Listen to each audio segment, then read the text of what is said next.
तो हेलो दोस्तों, स्वागत है आपका एमसीक्यू बूस्टर में। कल हमने सीटेट की सीरीज़ स्टार्ट की थी। हमने कल सेट 1 किया था और आज हम करने वाले हैं सेट 2। तो वीडियो को अंत तक ज़रूर देखना, बहुत ही इंपॉर्टेंट एमसीक्यूज़ हैं। इसमें से आपको एक दो देखने को एग्जाम्स में मिल सकते हैं। तो आइए चलते अपने पहले प्रश्न पर। बच्चों के समाजीकरण करने की दो विधियों में एक स्नेहपरक सजा एवं, तो इसमें बताना है एक स्नेहपरक एवं एक और क्या है। तो ऑप्शन ए है द्वितीय मनोवैज्ञानिक सजा सम्मिलित है। ऑप्शन बी उद्देश्यपरक सजा सम्मिलित है। ऑप्शन सी मानसिक सजा शामिल है। ऑप्शन डी स्थायी सजा शामिल है। तो इसका सही उत्तर है option B goal oriented punishment उद्देश्यपरक सजा शामिल है।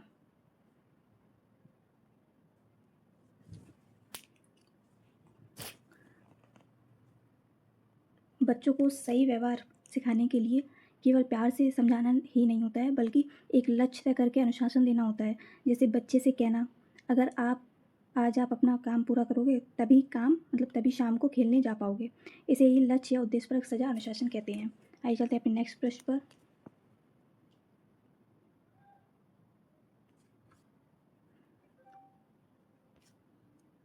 जीवन के शुरुआती अवधि के दौरान यदि किसी भाषा को सीख लिया जाता है तो हर बच्चा, ऑप्शन ए भाषा पर विदेशियों की तरह प्रवीणता हासिल कर सकता है। ऑप्शन बी एक मूल भाषाई निवासी की भ्रांति प्रवृत्ति प्राप्त कर सकता है। ऑप्शन सी धीमा स्वस्थ प्रशिक्षु बन सकता है। ऑप्शन डी एक व्यक्ति वक्ता बन सकता है। तो इसका सही उत्तर है ऑप्शन बी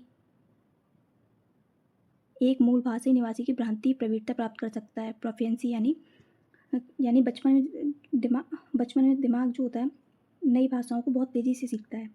अगर उस उम्र में बच्चे को कोई भी भाषा सिखाई जाए तो वह उसे अपनी मातृभाषा की तरह ही बिना किसी झक के या एकदम सही उच्चारण के साथ बोलने लगता है। तो इसे ही हम क्या बोलते हैं, लिंग्विस्टिक क्रिटिकल पीरियड। आइए चलते हैं नेक्स्ट प्रश्न पर।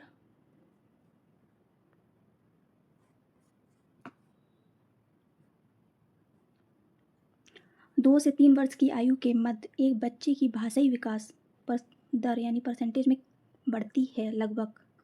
ऑप्शन ए 50 से 1000 तक। ऑप्शन बी 2 से 10 तक। ऑप्शन सी 20 से 50 तक। ऑप्शन डी 50 से 5 तक। तो इसका सही उत्तर है ऑप्शन बी 2 से 10 तक। तो 2 से 3 साल के जो बच्चे होते हैं उनमें भाषा सीखने की एक निश्चित प्रतिशत यानी परसेंटेज दायरा होता है, वो होता है 2 से 10% माना गया है ऐसा। लेकिन इस दौरान जो बच्चा जो होता है वो शब्दों को जोड़कर छोटे वाक्य बनाना शुरू कर देता है। आइए चलते हैं अपने नेक्स्ट प्रश्न पर। मनुष्यों में विकास की सबसे तीव्र गति होती है, सबसे तीव्र गति। ऑप्शंस हैं ऑप्शन ए बाल्यावस्था में। ऑप्शन बी किशोरावस्था में। ऑप्शन सी शैशव काल में। या ऑप्शन डी यौवन अवस्था में। तो इसका सही उत्तर है एडोलसेंट यानी किशोरावस्था में। किशोरावस्था में जो शारीरिक और हार्मोनल बदलाव सबसे तेज़ी से होता है, जैसे कि जिसको हम क्या बोलते हैं, ग्रोथ स्पर्ट। इसे दूसरा नाम ग्रोथ स्पर्ट के नाम से भी जाना जाता है। तो इस उम्र में बच्चे की जो लंबाई है, शारीरिक बनावट है और आवाज़ में अचानक से बहुत तेज़ी से बदलाव आता है। आइए चलते हैं नेक्स्ट प्रश्न पर। सिफेलोकोडल प्रवृत्ति के सिद्धांत के अनुसार शारीरिक विकास होता है। ऑप्शन ए सिर से पाँव की ओर। ऑप्शन बी निकटवर्ती से लेकर दूरवर्ती यानी दूरस्थ अंगों तक। ऑप्शन सी पाँव से सिर की ओर। ऑप्शन डी दूरस्थ अंग से निकटवर्ती अंगों तक। तो इसका सही उत्तर है ऑप्शन ए सिर से पाँव की ओर। सिफालो का मतलब क्या होता है, सिर, और कॉडल का मतलब होता है पैर होता है। जब छोटा बच्चा पैदा होता है ना तो वह सबसे पहले अपनी गर्दन को, सिर को संभालना सीखता है, फिर हाथों को, और सबसे आखिर में पैर को। सबसे आखिर में किसको, पैर को संभालना सीखता है, अपना संतुलन बनाता है, फिर चलना शुरू करता है। तो आइए चलते हैं अपने नेक्स्ट प्रश्न पर।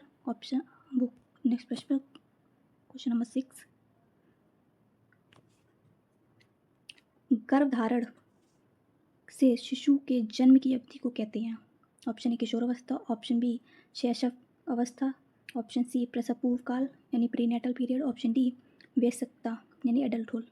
तो इसका सही उत्तर है ऑप्शन सी प्रीनेटल पीरियड, प्रसव पूर्व काल। इसमें प्री का मतलब होता है पहले और नेटल का मतलब होता है जन्म। माँ के गर्भ में रुकने से लेकर बच्चे के पैदा होने तक के जो पूरे 9 महीने होते हैं यानी 280 दिन। 9 महीने कितने, 280 दिन। के समय को जो समय होता है उसको बाल मनोविज्ञान में क्या बोलते हैं? प्रीनेटल पीरियड बोलते हैं, यानी प्रसव पूर्व काल कहा जाता है। आइए चलते हैं अपने नेक्स्ट प्रश्न पर। जीन पियाजे द्वारा परिभाषित चरण जिसमें ज्ञानात्मक विकास की शुरुआत शिशु द्वारा अपनी संवेदना यानी विवेक एवं गतिविधियों का इस्तेमाल दुनिया को समझने के साथ होती है, कहलाता है। ऑप्शन ए संवेदी मोटर अवस्था, ऑप्शन बी संक्रिया पूर्व अवस्था यानी pre operational stage, option C साकार यानी मूर्त अवस्था, option D none of these यानी इनमें से कोई नहीं। तो इसका सही उत्तर है option A sensory motor stage यानी संवेदी मोटर अवस्था।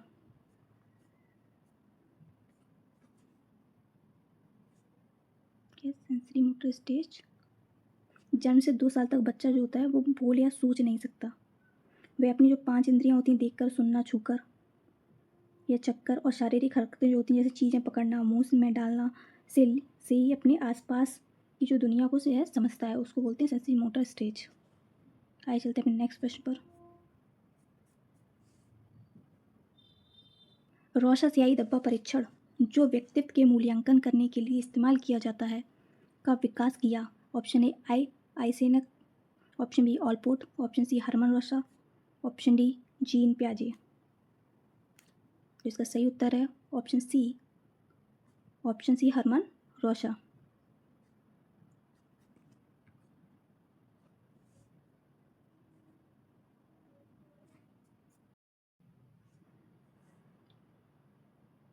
स्विट्ज़रलैंड के जो साइंटिस्ट थे हरमन रोशा, उन्होंने इस टेस्ट को बनाया था। इसमें ये क्या करते थे, कागज़ पर स्याही होती है फैलाकर उसके आकारों को दिखाकर व्यक्ति से पूछा जाता था कि उसमें क्या दिख रहा है उसको, जिससे उसके मन का या उसकी जो पर्सनैलिटी होती थी, व्यक्तित्व का पता चलता था। ठीक है, इसको किसने दिया था? हरमन रोशन दिया था, रोशा स्याही डिब्बा। आइए चलते हैं अपने नेक्स्ट प्रश्न पर। बहुबुद्धि का सिद्धांत किसने दिया? ऑप्शन ए जीन पियाजे, ऑप्शन बी विने, option C Harvard Gardner, option D इनमें से कोई नहीं। तो इसका सही उत्तर है ऑप्शन सी। इसका सही उत्तर है ऑप्शन सी, हार्वर्ड गार्डनर ने क्या दिया है? बहुबुद्धि का सिद्धांत दिया है। हार्वर्ड गार्डनर ने बताया कि जो बुद्धि होती है केवल पढ़ाई या आईक्यू तक सीमित नहीं होती है।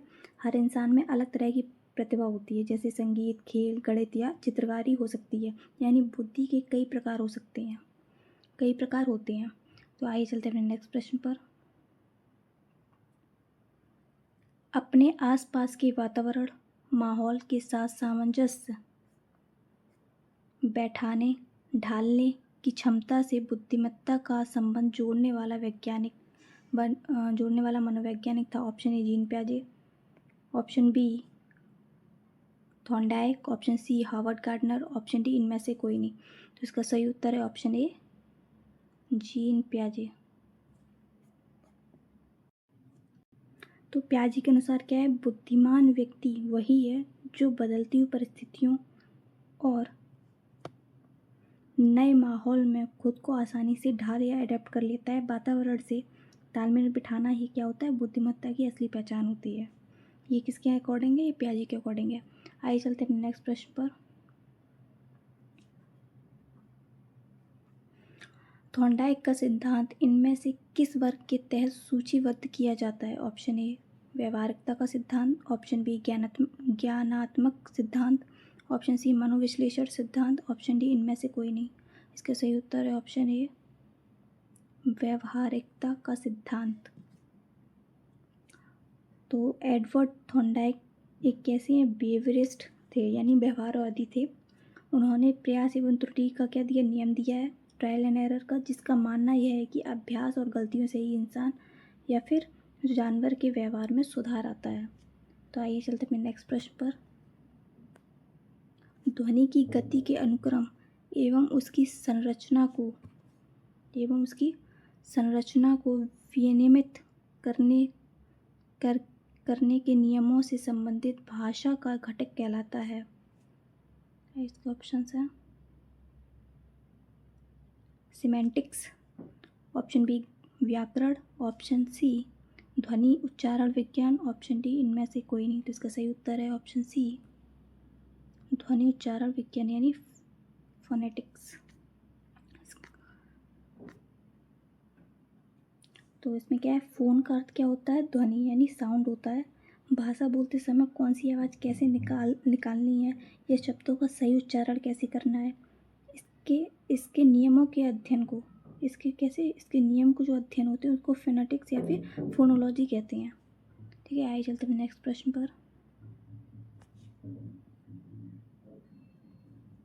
इनमें से कौन सी ग्रंथि पीयूष ग्रंथि को नियंत्रित नहीं करती है तथा इस प्रकार शरीर की सामान्य तथा अनुपातिक विकास को प्रभावित करती है? ऑप्शन ए यौन ग्रंथि, ऑप्शन बी थायराइड ग्रंथि, ऑप्शन सी मूत्र ग्रंथि, ऑप्शन डी इनमें से कोई नहीं। तो इसका सही उत्तर है ऑप्शन डी, इनमें से कोई नहीं। क्योंकि जो पीयूष ग्रंथि होती है यानी पिट्यूटरी ग्लैंड होती है, वो खुद शरीर की मास्टर ग्रंथि माना जाता है उसको। इसे मस्तिष्क का क्या बोलते हैं, हाइपोथैलेमस हिस्सा नियंत्रित करता है, ना कि थायराइड या एड्रिनल जैसी अन्य ग्रंथियाँ कोई भी नहीं करता है। इसलिए इसका आंसर है नन ऑफ दीज। आइए चलते अपने नेक्स्ट प्रश्न पे। इनमें से कौन सी प्रकृति भावनात्मक विकास से संबंधित नहीं है? इसमें पूछा नहीं है। ऑप्शन ए भावनाओं की उत्पत्ति शारीरिक परिवर्तन के साथ शुरू होती है, ऑप्शन बी भावनाओं का स्फुटन जन्म के साथ होने लगता है, ऑप्शन सी शुरुआती बाल्यकाल के दौरान भावनाओं का प्रचंड रूप नज़र आता है, ऑप्शन डी भावनाएं शारीरिक विकास से असंबद्ध होती हैं।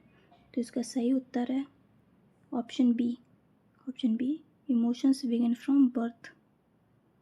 नवजात बच्चा पैदा होते ही डर, प्यार या गुस्सा जैसी जो स्पष्ट भावनाएं व्यक्त नहीं कर सकता। जन्म के समय उसमें क्या होता है, सिर्फ एक सामान्य उत्तेजना यानी जनरल एरोजल होती है। स्पष्ट भावनाएं उम्र बढ़ने के साथ धीरे धीरे विकसित होती हैं। कैसे होती हैं, उम्र बढ़ने के साथ। आइए चलते अपने नेक्स्ट प्रश्न पर।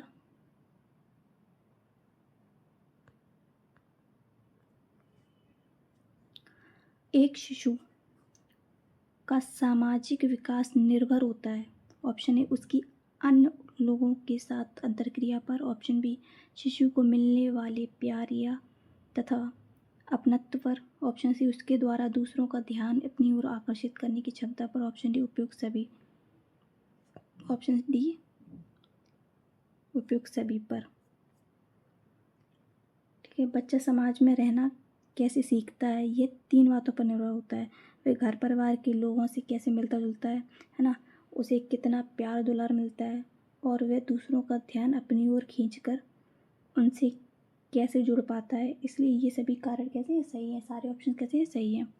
तो ये थे हमारे आज के 15 मोस्ट इम्पॉर्टेंट MCQs, हमारा सेट 2। आई तो कमेंट करके ज़रूर बताइए कि आपका स्कोर 15 में से कितना रहा। अगर वीडियो पसंद आया हो तो लाइक करें, अपने दोस्तों को शेयर करें, और ऐसे ही रोज़ाना सीटेड इम्पॉर्टेंट MCQs के लिए MCQ बूस्टर चैनल को सब्सक्राइब करके बेल आइकन ज़रूर दबाएं। मिलते हैं अगले वीडियो में CDP सेट 3 के साथ। धन्यवाद, जय हिंद।